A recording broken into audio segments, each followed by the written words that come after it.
नमस्कार, आप देख रहे हैं कोटो न्यूज़ से मौजूद हूँ सिविल अदालत गोरखपुर में। और यहाँ पर दो समाज सेवी, एक नेपाल निषाद परिषद के समाज सेवी हैं और एक भारत देश के निषाद युवा वाहिनी के संस्थापक हैं। राष्ट्रीय अध्यक्ष सुशील चंद्र साहनी जी हैं, जो पेशे से अधिवक्ता हैं। समाज को कैसे आगे बढ़ाया जाए, इन्हीं सब मुद्दों पर हम जानने का प्रयास करेंगे सुशील चंद्र साहनी जी से और जीवन मल्ला जी से, जो नेपाल से चल के आए हैं। नेपाल निषाद परिषद के लुम्बिनी प्रदेश के प्रदेश अध्यक्ष हैं। तो समाज को आगे बढ़ाने में इनकी क्या रणनीति है, क्या रोड मैप है, इन्हीं सब मुद्दों पर हम जानने का प्रयास करेंगे।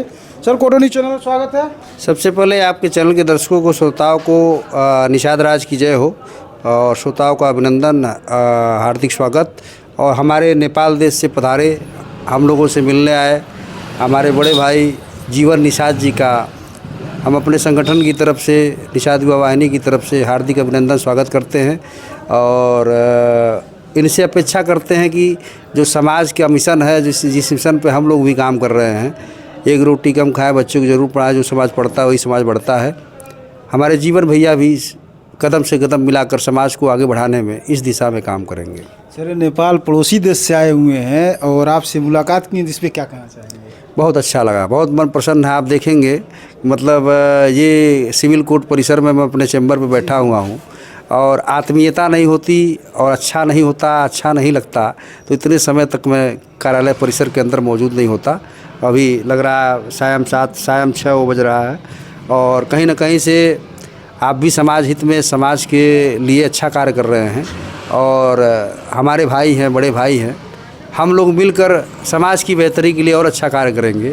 तो सर, आप नेपाल से चल के आए हैं, निषाद युवा वाहिनी के राष्ट्रीय अध्यक्ष सुशील चंद्र साहनी जी से सिविल अदालत गोरखपुर में भेंट किए हैं। मुझे सर, आप क्या कहना चाहते हैं? मैं यही कहना चाहता हूँ कि आज के जो हिसाब से मैं देख रहा हूँ, ये कानूनी प्रक्रिया हिसाब से तो मैं अपना उम्र हो गई नेपाल में भी नहीं है तो जितना बड़ा यहाँ पर है। और रह गई बात है कि जो हमारे मित्र हैं, एक बड़े छोटे भाई तरह हैं, मैं राम हूँ तो वो लक्ष्मण है, साथ तो दोनों ही के देना पड़ेगा, तभी तो हम नैया पार कर सकते हैं।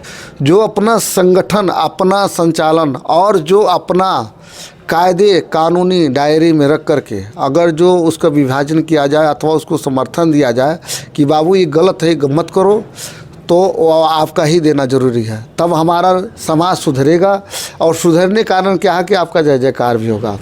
मानिए कि आज तक हम लोग जो आज शिक्षा से दूर हैं और मानिए हर एक कानूनी से, मानिए राजनीति से, मानिए हर एक अधिकारी से हमको लोग जानकारी नहीं है।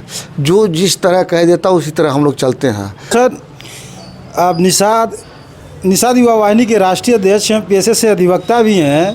तो निषाद समाज जो है किन मूलभूत सुविधाओं से वंचित चल रहा है, अभाव नहीं चल रहा है? शिक्षा से, रोजगार से, और शिक्षित न होने के कारण तमाम आपराधिक फर्जी मुकदमे हमारे समाज के युवाओं के ऊपर दर्ज हो रहे हैं। उनके पीछे अपने समाज के लोग भी जिम्मेदार हैं और उनके पीछे उनकी शिक्षा, जो अशिक्षित होने के कारण उनके ऊपर इस तरह के मुकदमे हो जा रहा है, जिसके कारण वो जो है रोजी रोजगार से वंचित हो जा रहे हैं, नौकरी से वंचित हो जा रहे हैं, पासपोर्ट नहीं बन पा रहा, विदेश नहीं जा पा रहे हैं और तमाम चीज़ें हैं। गोरखपुर ज़िला छोड़ के कहीं बाहर नहीं जा पा रहे हैं, अपने ज़िले को छोड़कर बाहर नहीं जा पा रहे हैं। क्योंकि आपराधिक मुकदमे जिसके ऊपर 2 से 4, 5 हो जाएंगे, वो हमें नहीं लगता कि अपने ज़िलों को छोड़कर बाहर जा पाएगा। तो उनकी स्थिति हद से बदतर होती जा रही है। इस नाते समाज के युवाओं से हमारी सादर और अभिभावकों से अपील है, निषाद समाज के जो भी हमारे भाई बंधु हैं, कि इन सब चीज़ों को ध्यान देने की ज़रूरत है। समाज की बेहतरी के लिए, समाज को मुख्य धारा में लाने के लिए पढ़ना ज़रूरी है। सम्मान से जीना है तो भी पढ़ना ज़रूरी है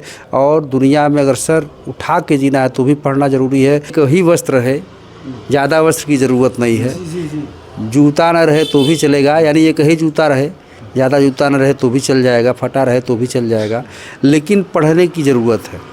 बच्चों को पढ़ाने की ज़रूरत है, जो कि जिस परिवार में, जिस समाज में एक IAS IPS पैदा हो जाता है पढ़ लिख कर, उस समाज, उस परिवार का कई पीढ़ियां सुधर जाती हैं। तो सर, नेपाल निषाद परिषद लुम्बिनी प्रदेश के प्रदेश अध्यक्ष हैं जीवन मल्ला निषाद जी, जो आपके समाज से आते हैं, और आप निषाद युवा वाहिनी के राष्ट्रीय अध्यक्ष भारत देश के हैं। तो सर, समाज को मुख्य धारा में जोड़ने के लिए क्या पहल कर रहे हैं? हम लोग मिलकर ये आपस में तय किए हैं कि हम लोग शिक्षा पे, समाज की बेहतरी के लिए, मछुआ आरक्षण के लिए जो भी हम लोग कर पाएंगे, आपस में बैठकर मिल बांट कर एक कदम से कदम मिलाकर समाज की बेहतरी के लिए बेहतर से बेहतर जो भी कर सकते हैं किया जाएगा। शिक्षा के क्षेत्र में, मछुआ आरक्षण के लिए और समाज के हक अधिकार की लड़ाई के लिए हम लोग सदैव संकल्पित रहेंगे, संघर्षरत रहेंगे और 24 घंटा उपलब्ध रहेंगे। सर, जो निषाद का जो इस समय युवा पीढ़ी है मुख्य धारा से कहीं ना कहीं विचलित है, जो मुख्य धारा में नहीं है, तो आप उसके लिए क्या पहल करने वाले हैं? भाई, समाज के युवाओं से हमारी यही अपील है, अपने करियर पे ध्यान दीजिए। और करियर चूँकि आपका करियर सबसे ऊर्जावान व्यक्तित्व होता है। जिसका करियर बन जाता है वो अपने समाज में अपनी परफॉर्मेंस को सुनिश्चित करता है और कहीं ना कहीं से युवाओं को भटकने की ज़रूरत नहीं है और ये पहचान करने की ज़रूरत है किस हित में हम काम करेंगे, कहाँ अपनी आवाज़ को बुलंद कर सकते हैं। समाज की आवाज़ को बुलंद करने के लिए तो आपके पास एंड्राइव सेट है, सोशल मीडिया के माध्यम से भी आप समाज की आवाज़ को बुलंद कर सकते हैं। तमाम प्रकार के आंदोलन में लोग बहका के लेकर चले जाते हैं, मुकदमे करा देते हैं, तमाम उसमें आपराधिक घटनाएं हो जाती हैं। इन सब चीज़ों से बचने की ज़रूरत है और पढ़ने लिखने की ज़रूरत है। ये सुनहरा समय है युवाओं के लिए, वो IAS बन सकते हैं, IPS बन, जो सपना सजोएंगे और जो सपना सजो कर उसमें बेहतर ढंग से काम करेंगे, निश्चित तौर पर वो सपना पूरा होगा। हर व्यक्ति का, कोई माँ के पेट से IAS बन के नहीं आता है।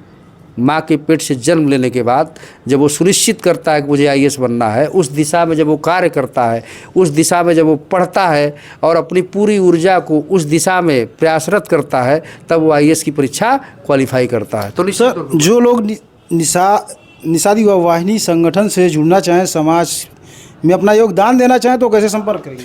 हमारे कॉन्टैक्ट नंबर 9795740674, ये हमारा कॉन्टैक्ट नंबर है। निषाद युवा वाहिनी का कैंप कार्यालय स्पोर्ट कॉलेज रोड पर कोइलहवा गांव के सामने गायत्रीपुरम में स्थित है, वहाँ भी मिल सकते हैं। हमारा सिविल कोर्ट गोरखपुर के अंदर चैम्बर है, यहाँ भी मिल सकते हैं। और निश्चित तौर पर हम लोग जुड़कर हमारे समाज के युवाओं से अपील है, हमारे जो समाज की मांग संगठन की है उसको सोशल मीडिया पे ही अपना स्थान देंगे तो भी समाज का काम बहुत तेज़ी से आगे बढ़ेगा। ऐसा लग रहा है कि सर आप नेपाल निषाद परिषद के लुम्बिनी प्रदेश के प्रदेश अध्यक्ष से मिले तो एनर्जी आपको ज़्यादा बूस्ट कर रहा है। भाई से मिले हैं, भाई से मिले हैं। हाँ, माना जा सकता है कि एनर्जी मिला है।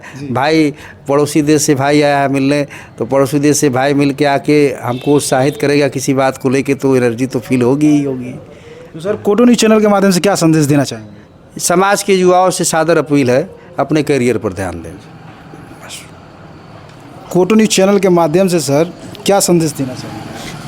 अब फोटो माध्यम चैनल से आपको पहले नंबर जितना आप लगन से, मेहनत से, जगह जगह जा कर के अपना ही खर्चा करके जगह जगह पर अच्छा विचार करके जो फॉलो करते हैं, कम से कम जो देखें तो कम से कम उनका तरक्की कुछ करें, कुछ आगे बढ़ाएं, पोस्ट करें।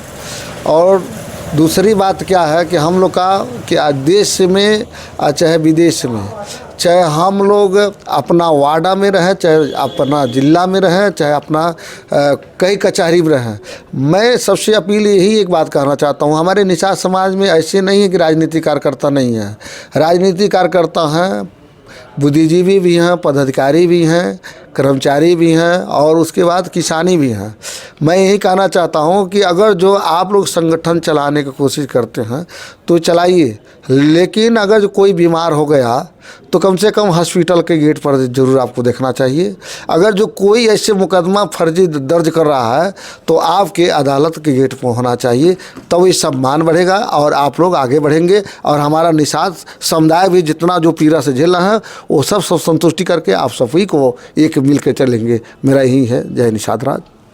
तो हम जानने का प्रयास किए नेपाल निषाद परिषद के लुम्बिनी प्रदेश के प्रदेश अध्यक्ष जीवन मल्ला निषाद जी, जो नेपाल से चल के आए थे, निषाद युवा वाहिनी के राष्ट्रीय अध्यक्ष सुशील चंद्र साहानी जी से भेंट किए हैं। तो इन्हीं सब निषाद समाज को कैसे आगे बढ़ाया जाए, इन्हीं सब मुद्दों पर हम जानने का प्रयास किए।